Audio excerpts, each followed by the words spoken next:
এই যে সামনে নির্বাচন আইতাছে নিও, আমার কথা কয় আইতাছে নি। আপনি যদি কোন আমার ভোট আমি যেহানো দেন না, এত সুজানা তো আল্লাহ কইছে কখনো দেওয়ান লাগবো। আপনার ভোট যেহানো মন দেয় যেহানো দিতেন পারতেন না, মনটা যা চায় তা করতেন পারতেন না। আমরা তো এমন খাটাস হইছি, নিজের দাম নিজে বুল্লা লাইছি। গরুর মাথা বেচা হয় রাজগুল বাজারও ৫,০০০ টাকা, আর বুটের আগের রাত মানুষের মাথা বেচা হয় ৫০০।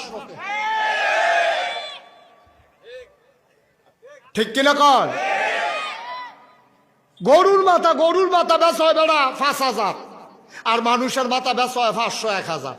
আগের রাইতে টেয়া খাইয়া ভোট বেচতে আস না। খুব সাবধান। আপনি দেখবেন কোন মানুষটা আল্লাহওয়ালা, কোন মানুষটা সৎ, কোন মানুষটা পরীক্ষিত, বাটফারি সিটারিত নাই, যা কয় তা করে, মানুষের বাটফারি সিটারি করে না। ওই মানুষকে আপনি নেতা বানাইতে হবে যার ভিতরে আল্লাহর ভয় আছে। ঠিক কিনা কম?